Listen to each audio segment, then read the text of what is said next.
Long before roads, cars, phones, or even written history, humans lived in small groups scattered across the land. They hunted, gathered food, and moved from place to place following the seasons. But one day, something changed. People began to stay in one place. They built permanent homes. They made walls, temples, storage rooms, and streets. For the first time, human life was no longer only about survival. It was about organization, trade, power, and community. This was the birth of the first city.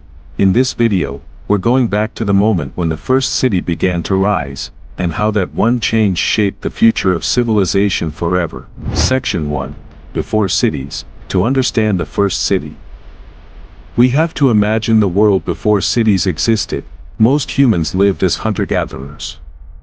They did not have farms, shops, or permanent houses. They depended on what nature gave them. If food was scarce, they moved. If water dried up, they left. Life was difficult, and every day was about survival. Small groups might have lived near rivers, lakes, forests, or coasts, where fish, wild plants, and animals were easier to find. They made tools from stone, bone, and wood. They carried what they needed with them. There were no kings, no markets, and no city walls. There was no real urban life. Just families and small communities trying to stay alive. But over time, humans began to notice something important. They could plant seeds and grow food. They could stay in one place and protect that food. That simple discovery would change everything.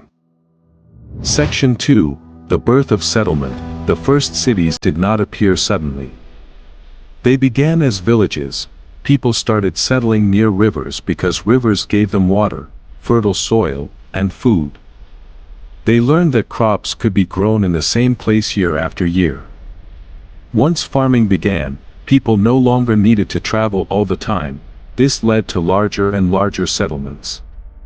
More food meant more people. More people meant more labor.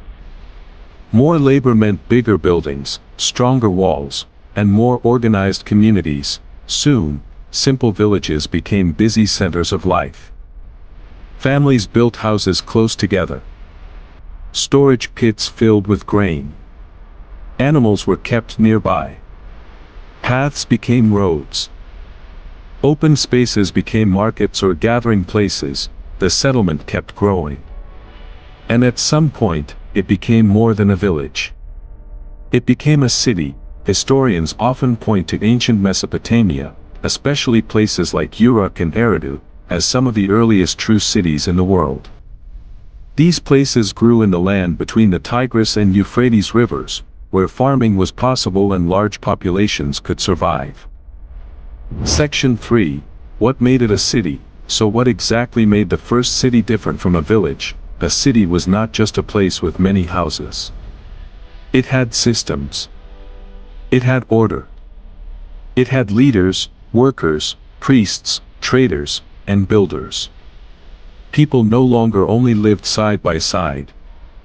They worked together in a more complex way. Some people farmed. Some made pottery. Some built houses. Some traded goods. Some served in temples. Some helped organize food and water. The city also needed protection. That is why walls became important. A growing population needed defense from enemies and control over resources. Walls made the city feel separate from the outside world. Temples were also important. In many early cities, religion and power were connected. Temples were not just places of worship. They were centers of administration, storage, and authority. So the first city was not only a collection of homes. It was a new kind of human machine. It was a place where people lived, worked, traded, prayed, and ruled together. Section 4. A day in the first city. Imagine waking up in the first city. The sun rises over mud brick houses packed tightly together. Smoke rises from cooking fires. People are already moving through narrow streets. Donkeys carry baskets of grain. Potters shape clay into jars and bowls. Traders call out to one another in the marketplace. Children run between the buildings. Laborers carry stones and mud. Priests prepare offerings at the temple. Farmers bring food from outside the city gates. The air is full of dust, noise, and the smell of bread, animals, and fire. This was not a quiet life. It was busy, crowded, and full of action. For the first time, people had to live with rules. They had to manage food, water, labor, and land. There were disagreements, responsibilities, and social classes. Some people had more power than others. Some worked for the temple. Some served the ruler. Some had better houses and more food, but at the same time, the city gave people new opportunities.